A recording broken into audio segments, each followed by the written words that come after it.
எங்கும் விழிந்து இருளாம் கள்ளத்தலைவர் கடல். கள்ளத்தலைவர் கள்ளத்தலைவர் யாரு? நாம தான். தலைவர் யாருன்னா யாரு? பெருமான் தான். அவர் செய்கிற செயலை எல்லாம் நாம் செய்வதாக, அவர் செய்கிற செயலை எல்லாம் நாம் செய்வதாக நாம் என்ன செய்யறோம்? அந்த பெருமையை பூரா நம்ம வச்சுக்கிறோம். அவர் பூரா செஞ்சுட்டு அவர் சைலண்டா நின்னுக்கிறார், பின்னாடி நின்னுக்கிறார். எல்லாத்தையும் செஞ்சுட்டு அவரு பின்னாடி நிக்கிறார். நாம் என்ன செய்யறோம்? எதுவுமே செய்யாம முன்னாடி வந்து நின்னுக்கிறோம் இல்லைங்களா? இது உயிருடைய இயல்பு. உயிருடைய இயல்பு. தலைமை பண்பு நமக்கு இல்லை. உண்மையாவே நமக்கு என்ன கிடையாது? தலைமை பண்பு இல்லை. தலைமைன்னு சொன்னா யாரு? பெருமான் மட்டும்தான். ஏன்னா அவன் சொன்னாதான் இந்த உடம்பு உலகம் எல்லாம் இயங்கும். நம்ம சொல்லி எது இயங்காது? நம்ம உடம்பே இயங்காது. நம்ம உடம்பே இயங்காது. அப்புறம் உலகத்தை எல்லாம் இயக்கிறது. அப்போ நமக்கு என்ன கிடையாது? சுதந்திரம் இல்லை. நமக்கு சுதந்திரம் இல்லை. நாமெல்லாம் யாரு? பரதந்திரர். சுதந்திரம் என்பதற்கு எதிர் சொல்லுகிறது பரதந்திரர். பிறர் இயக்க இயக்குபவர்.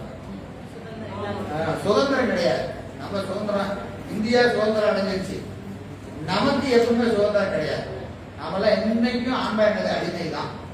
காரணம் இது தன் விருப்பம் போல எதையும் செய்ய முடியாது. அதனால நம்மளா யாருங்க? பரதந்திரர். பரதந்திரர் சுதந்திரம் இல்லாதவர்கள். சுதந்திரம் இல்லாதவர்கள். அதனால நம்ம இங்க நடக்கிற செயல் போல யாருடைய விருப்பம் போல நடக்குது? பெருமானது விருப்பம் போலதான் நடக்குது. இப்ப நம்ம ஒருவருக்கு ஒரு கொடையை செய்கிறோம்னு வைத்துக் கொள்ளுங்க. அந்த கொடையும் யாரு? திருவுள்ள சம்மதம் இருக்கணும். அந்த ஒரு கொடை கொடுப்பதற்கு நமக்கு புண்ணியம் இருக்கணும். அந்த புண்ணியத்தை இறைவன் ஊட்டணும். ஊட்டினாதான் நம்ம என்ன செய்வோம்? அந்த கொடைய செய்வோம். செஞ்சுட்டு நம்ம என்ன செய்வோம்? உபயம் அப்படின்னு நம்ம பேர் போடுறோம். நம்ம பார்க்கணும்ல, கோயில்ல 40 ரூபாய்க்கு டியூப் லைட் வாங்குவோம். 100 ரூபாய் கொடுத்து பேர் எழுதுவோம். அதுல உபயம் அப்படின்னு இவன் பேரு, என்ன கூட என்ன 2-3 பேர் வீட்டுல இருக்கிறவங்க பேர்லாம் எழுதுவோம். Tube light எவ்வளவுங்க?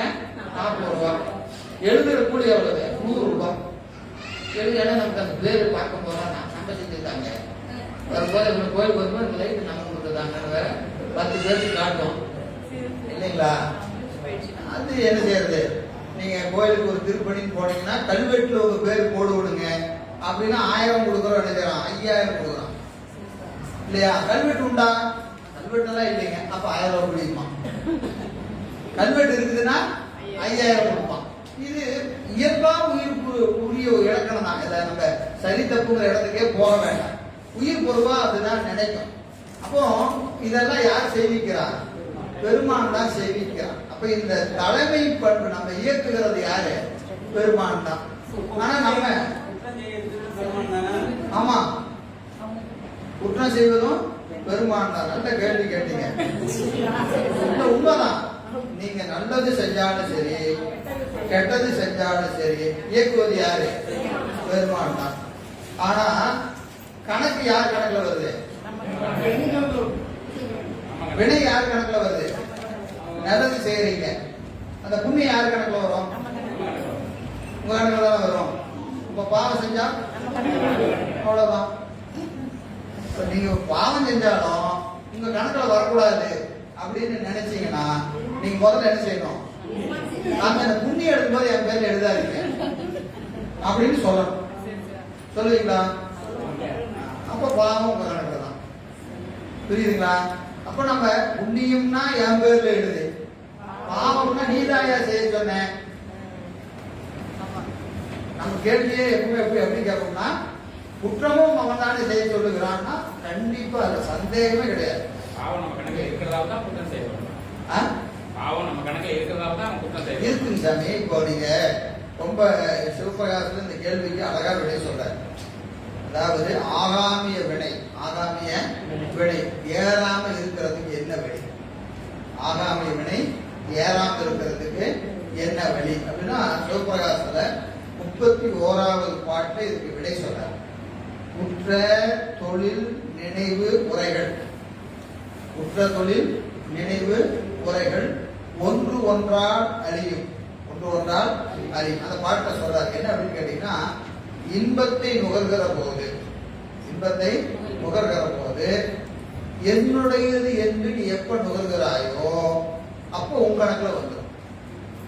துன்பத்தை நுகர்கிற போதும் நீங்க ரெண்டுக்கும் ஒரே வியூ தான் இருக்கணும். உங்களுக்கு இன்பமாகட்டும் துன்பமாகட்டும், இறைவன் செய்விக்கிறான், இறைவன் செய்விக்கிறான்னு நீங்க இன்பத்தை அனுபவிச்சாலும் சரி துன்பத்தை அனுபவிச்சாலும் சரி உங்க கணக்குல வராது, உங்க கணக்குல வராது. அதே நான் செய்கிறேங்கிற உணர்வுல நீங்க இன்பத்தை அனுபவிச்சாலும் சரி துன்பத்தை அனுபவிச்சாலும் சரி உங்க கணக்குல தான் வரும், உங்க கணக்குல தான் வரும்.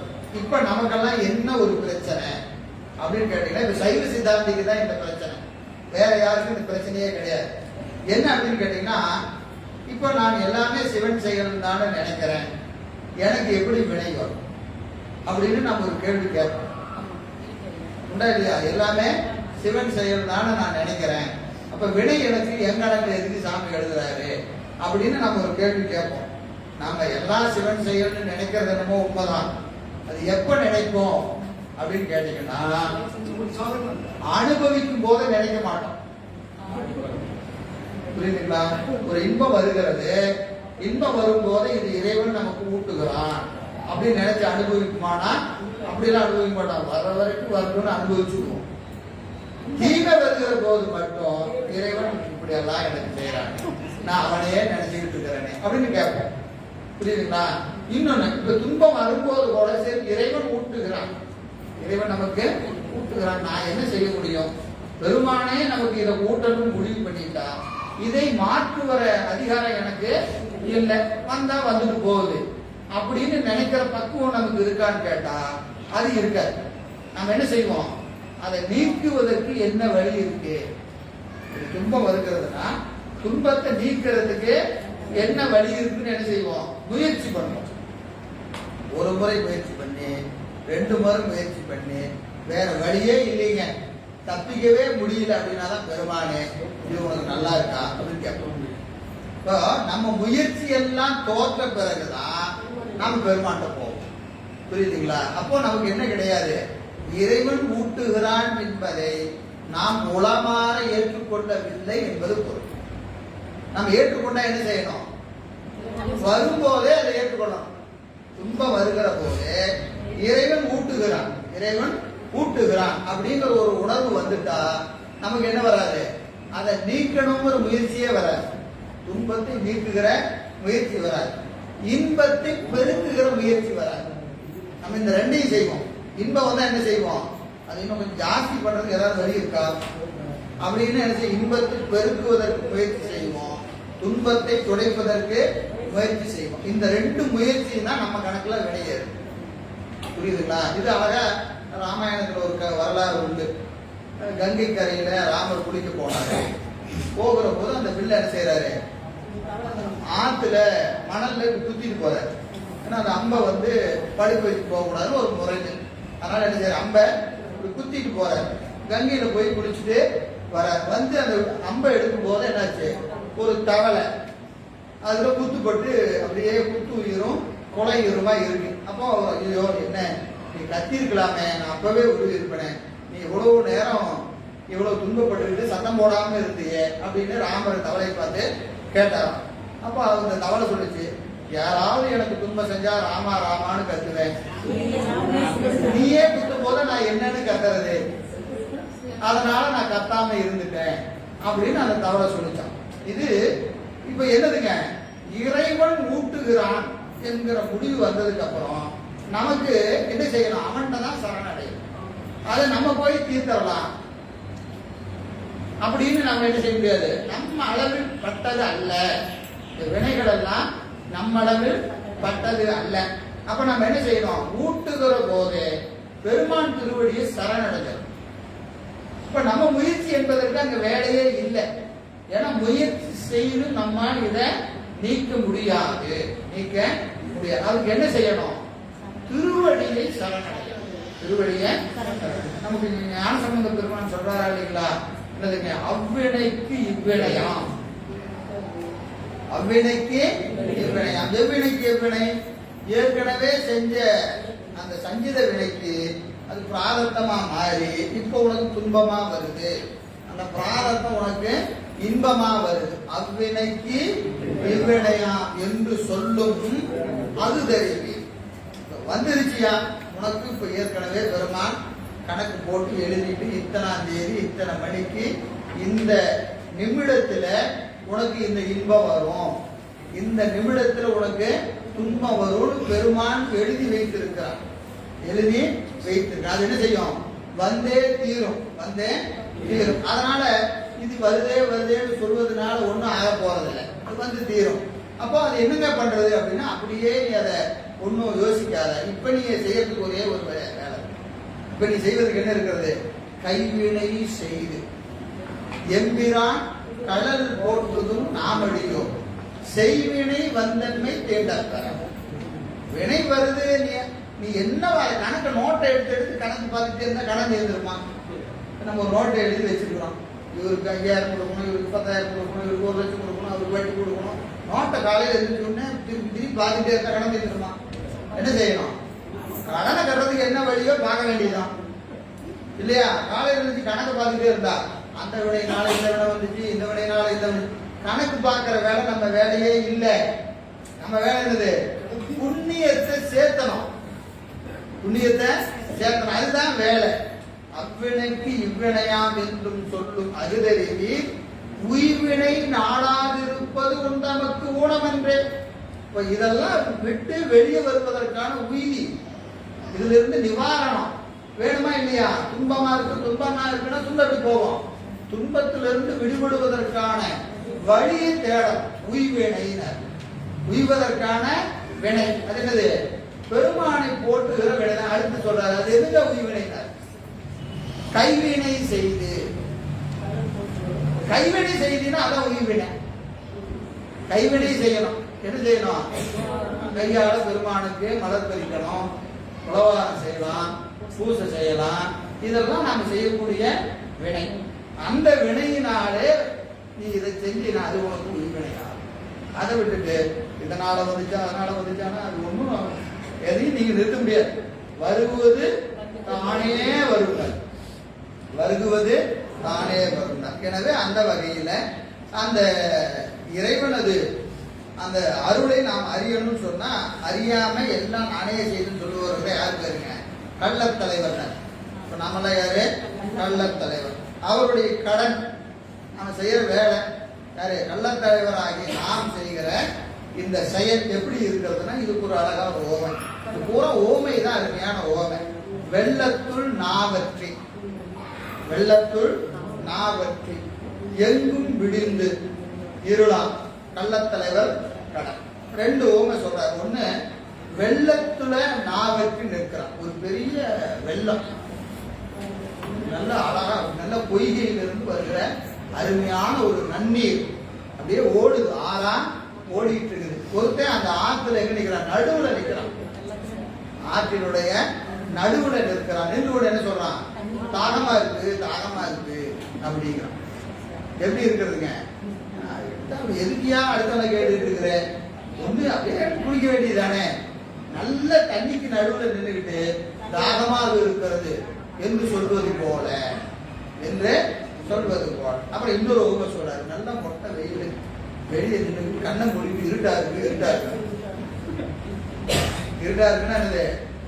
எவ்வளவு வெளிச்சம் வந்துருச்சு, நீ கண்ணை மூடி வச்சுக்கிட்டு இருட்டா இருக்கு இருட்டா இருக்குன்னா இல்ல, கண்ணை திறந்தீங்கன்னா போதும், கண்ணை திறந்தா போதும். இந்த ரெண்டு ஓமையை சொல்ற. அருளின் நடுவிலே நீ இருக்கிறாய், அருளை தேடிக்கொண்டிருக்கிறாய். அருள் எனக்கு அருள் இல்லை, அருள் இல்லை. எங்க இருக்கிற? சுற்றி அப்படியே அருள் வியாபித்து நிற்கிறது. இந்த அருளை அனுபவிக்காம தாகத்திலே இருக்கிறாய், துன்பத்திலே இருக்கிறாய். இப்போ உலகமாகிய துன்பத்தில கிடக்கிற நீ அருளாகி இன்பத்திலே இருந்து கொண்டு, அருளாகி இன்பத்திலே இருந்து கொண்டு உலகத்தமான துன்பத்தை எனக்கு அனுபவிச்சு இருக்கிற இல்லைங்களா? தாகமா இருக்கு, தாகமா இருக்குன்னு அர்த்தம். இதை இருந்தும் அனுபவிக்காம இருக்கிறானா இல்லையா? இந்த நன்னீர் இருந்தும் அனுபவிக்காம இருக்கிறான். இன்னொன்று விழித்து விட்டது, இவனுக்கு இருக்காது. அப்போ கண்ணை விழித்திருப்பவர்கள் எல்லாம் அந்த வெளிச்சத்தை அறிகிறாங்க.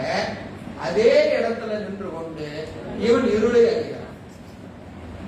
ஒரே இடத்துல 2 பேர் இருக்கிறாங்க. ஒருத்தர் கண்ணை விழித்திருக்கிறான், அவன் வெளிச்சத்தை அறிகிறான்.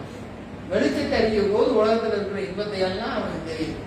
இயற்கை காட்சி தெரியுது, இறைவனுடைய படைப்பு தெரிகிறது, எல்லாமே அவன் பார்த்து அனுபவிச்சுட்டு இருக்கிறான். இவன் பக்கத்தில் இருக்கிறவன் இருட்டா இருக்கு எனக்கு ஒண்ணுமே தெரியல, இருட்டா இருக்கு எனக்கு ஒண்ணுமே தெரியல. இப்போ 2 பேருக்கு என்ன வேறுபாடுனா விழித்தலும் விழிக்காமை, அவ்வளவுதான் வேறுபாடு. ஞானிகள் விழித்தவர்கள் எங்க இருக்கிறாங்க? எங்கேயோ எல்லாம் இல்ல, நம்ம பக்கத்திலேயே இருப்பாங்க. இறை போகத்தை அனுபவிச்சுட்டு இருப்பாங்க, இறை போகத்தை அனுபவிச்சுட்டு இருப்பாங்க. அதுக்கு பக்கத்திலேயே நாம் நின்று கொண்டு இறைவனை எனக்கு அறியல, இறைவனை என்னால உணர முடியல, என் அறிவு இருளாக இருக்கிறது, நான் அறியாமையில் இருக்கிறேன் என்று நாம் பிதப்பி கொண்டு இருக்கிறோம். அப்ப நம்ம என்ன செஞ்சா போதும்? கண்ணை விழிக்கணும். கண் என்பதற்கு அறிவு என்று பெயர். கண் என்பதற்கு அறிவு. எங்கெல்லாம் கண் என்று வருகிற சித்தாந்தத்துல எங்கெல்லாம் கண் என்று வருகிறதோ அங்கெல்லாம் நீங்க அறிவு என்று பொருள் செய்யணும். புரியுதுங்களா? கண் என்பதற்கு அறிவு. கண்ணை விழிக்கணும்னா அறிவு தெரியணும், அறிவு தெரியணும். அறிவு தெளிந்தால் சிவம் பிரகாசம், சிவம் பிரகாசம். அறிவு தெரியலன்னா இருள் தான் தெரியும். எது? ஆணவ இருள் தான் தெரியும். அந்த ஆணவ இருள் என்ன செய்யும்? உலகத்தை காட்டாது, இறை போகத்தை காட்டாது, இறை போகத்தை காட்டாது, மறைத்து நிற்கும். அதனால இந்த வெள்ளத்திலே நின்று தாகமாக இருக்கிறது என்று சொல்பவனும், வெளிச்சத்திலே இருந்து கொண்டு இருளாக இருக்கிறது என்று சொல்பவனும் தன்னுடைய போகத்தை அறியாதது போல, போகத்தை அறியாது. ஏன்னா இவனுக்கு போகம் எதுங்க? தண்ணீர் தான். தண்ணீர்ல நிக்கிறவனுக்கு தண்ணி தான் போகும், அதை அனுபவிக்காம இருக்கிறான். கண்ணை மூடிக்கொண்டு இருக்கிறவங்க இருக்கும் உலக காட்சி தான் போகும், அதையும் அவன் அனுபவிக்காம இருக்கிறான். எதனாலன்னா கள்ளத்தலைவரா இருப்பதுதான். கள்ளத்தலைவரா இருப்பதுனால இவனுக்கு என்ன தெரியல? தண்ணியில நின்று தண்ணீர் தெரியல, வெளிச்சத்துல இருந்து வெளிச்சம் தெரியல. இப்ப நம்ம யாரு? எல்லாம் நான் செய்கிறேன், நான் செய்கிறேன் உணர்வு இருப்பதனால அருளிலே இருந்து கொண்டு நமக்கு அருள் தெரியல. அருளில தான் இருக்கிறோம், அருள் தெரியல. இப்ப அருள் எப்ப தெரியும்? அருள் எப்ப தெரியும்? கள்ளத்தலைவர் என்கின்ற நினைப்பு போகணும். கள்ளத்தலைவர்கள் நினைப்பு போகணும். அதாவது என்னதுங்க? எல்லாம் சிவன் செயல் என்று எண், எல்லாம் சிவன் செயல் என்று எண் என்பது. நான் தலைமை இல்லைங்க. யாரு தலைவர்? பெருமான் தான் தலைவர். இப்ப நம்ம எது செய்தாலும் அது யாருடையது? ரொம்ப முக்கியம். எல்லாம் நாம செஞ்சுட்டு பெருமானே செஞ்சான்னு சொல்லிருக்கேன், அப்படியா? எல்லாம் செஞ்சுட்டு பெருமான் செஞ்சதா சொல்லுங்க. இதுக்கு என்ன பொருள்? அப்படி சொல்லலாம். எப்படி சொல்லலாம்?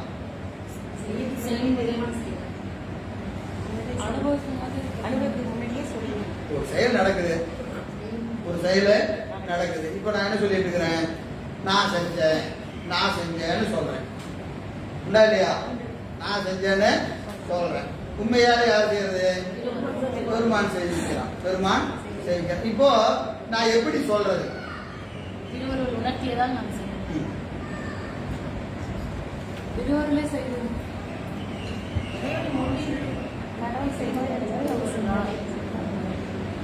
திருவருளால் நான் செய்கிறேன் ஒரு கருத்து.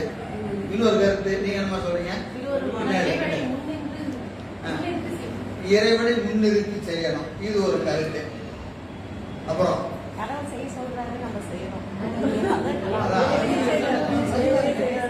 உண்மையில இறைவன் செலுத்த நாம் செய்கிறோம், அவனை முன்னிறுத்தி செய்கிறோம், அதெல்லாம் ஒண்ணும் கிடையாது. இறைவனே செய்கிறான், இறைவனே செய்கிறான், அவ்வளவுதான். நான் செய்தேங்கிறதுக்கு வேலையே கிடையாது. ஆமா, நான்கிற சொல்லுக்கு அங்க வேலை இல்லை. புரியுதுங்களா? திருவருள் செய்கின்றது, திருவருள் செய்கின்றது. இப்போ ஒரு செயல் நடக்குதுன்னா அந்த செயல் யார் செய்யறா? பெருமான் தான் செய்யறான். அவ்வளவுதான். அவன் சொல்ல நான் செய்யறேங்க, அவன் என்னை வைத்து செய்து கொண்டு இருக்கிறான். இதுக்கெல்லாம் வேலையே கிடையாது. புரியுதுங்களா? இதுதான் நம்ம கருத்திலேயே இதை வரணும். புரியுதுங்களா? இதுதான் கருத்து. இறைவன் உணர்த்த நான் செய்கிறேன், இறைவன் உணர்த்த நான் செய்கிறேன், நானே செய்கிறேன், இறைவனே செய்கிறான். 3 வகையா சொல்லலாம். நான் செய்கிறேன், இறைவன் உணர்த்த நான் செய்கிறேன், இறைவனே செய்கிறான். 3 கேட்டகரி இருக்கு. இறைவனை முழுசா அறியாதவன் நானே செய்கிறேன்னு சொல்லுவான். இறைவனை அறியாதவன் சொல்லுவான் நானே செய்கிறேன். இறைவனை முழுதுமாக அறிந்தவன் இறைவனே செய்கிறான்னு சொல்லுவான். அறகுறையா அறிந்திருக்கிறவன் இறைவன் அருளால் நான் செய்கிறேன்னு சொல்லுவான்.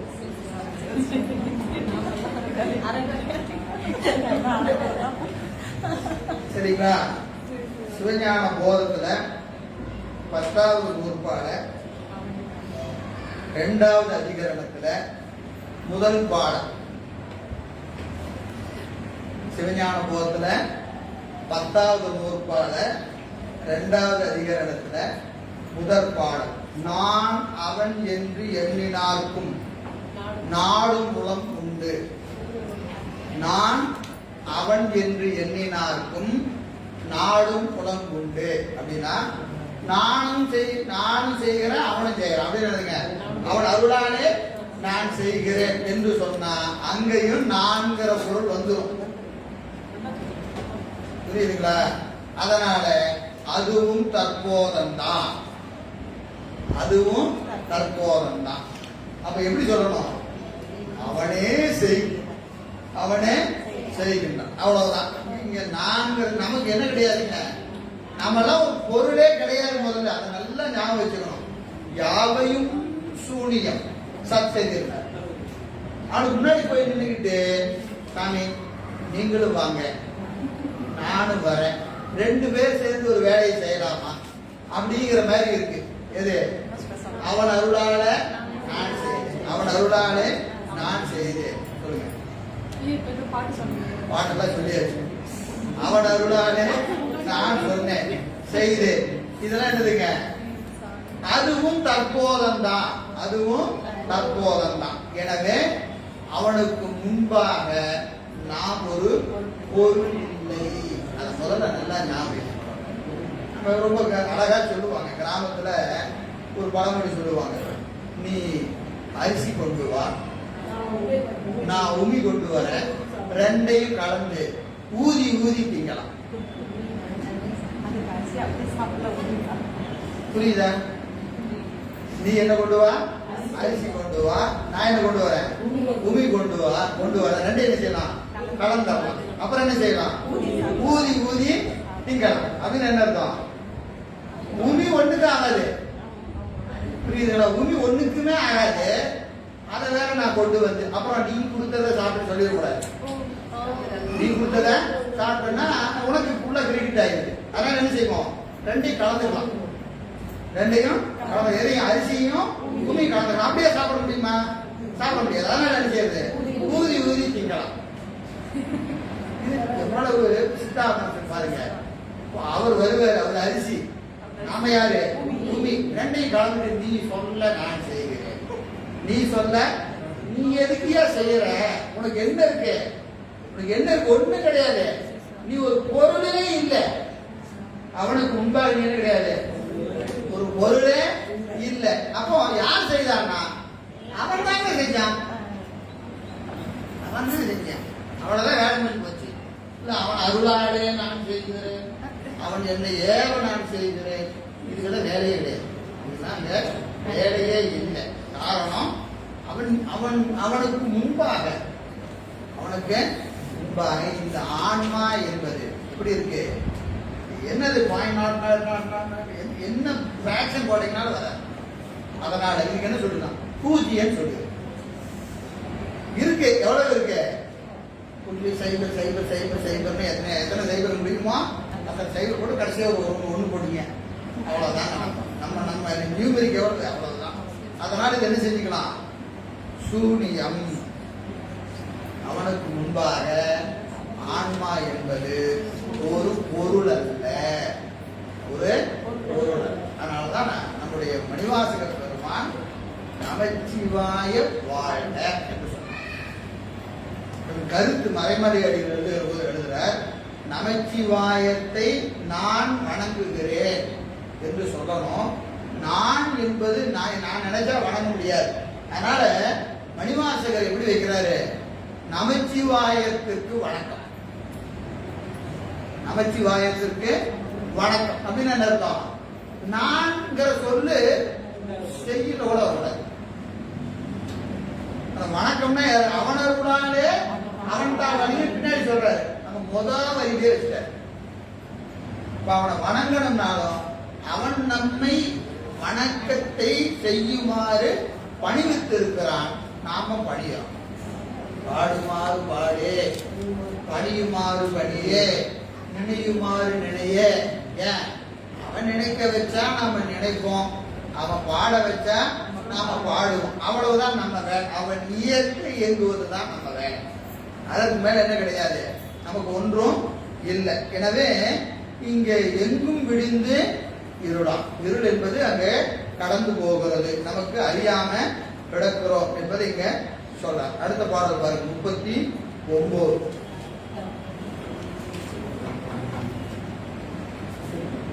இப்போ இவ்வளவு